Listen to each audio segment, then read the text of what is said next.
देखिए, आज आम आदमी पार्टी के वकील ने माननीय सुप्रीम कोर्ट में यानी कि देश की सबसे बड़ी अदालत में ये कहा कि किस तरीके से भारतीय जनता पार्टी की केंद्र सरकार बेईमानी और गुंडागर्दी करके एमसीडी के अंदर अपनी सरकार बनाना चाहती है, जो कि गैर कानूनी है, गैर संवैधानिक है।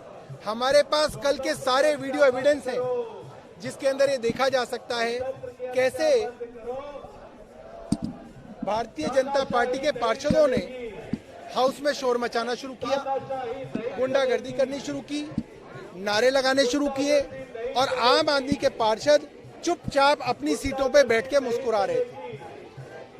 गुंडागर्दी भी वही करे, नारेबाजी भी भारतीय जनता पार्टी करे और उन्हीं की टेम्परेरी मेयर ने हाउस को स्थगित कर दिया। इसका मतलब ये पूरा का पूरा षड्यंत्र पहले से तय था। डिप्टी चीफ मिनिस्टर ने सुबह सुबह ही बता दिया था कि आज भारतीय जनता पार्टी मेयर के इलेक्शन नहीं कराएगी और वही हुआ। और उसका बड़ा सबूत यह है कि भारतीय जनता पार्टी के अपने सांसद जो कि गौतम गंभीर कल नहीं थे, हंसराज हंस कल नहीं थे, ये जो मनोज तिवारी हैं ये कल नहीं थे। कहाँ थे भाई?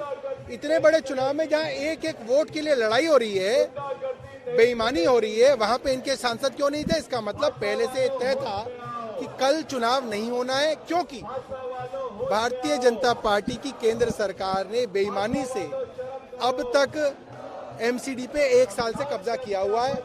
ये इस कब्जे को नहीं छोड़ना चाहते, क्योंकि जो जो बेईमानी चल रही है वो बेईमानी आगे भी चलती रहे, जो जो ठेकेदार लूट रहे हैं वो आगे भी लूटते रहे। इसलिए केंद्र सरकार चाहती है कि बेईमानी से एमसीडी पे कब्जा कायम रहे, जो कि नहीं हो सकता, नहीं होने देंगे।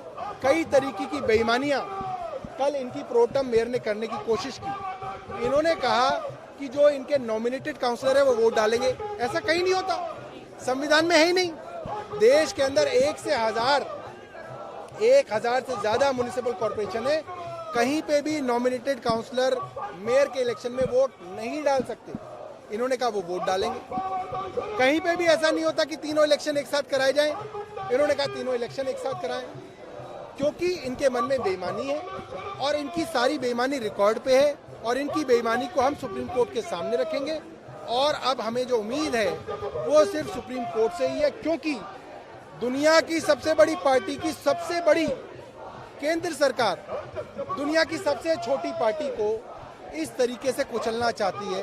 तो हम दुनिया की सबसे मजबूत जुडिशरी जो है उसके शरण में गए हैं और वहां से हमें न्याय मिलेगा।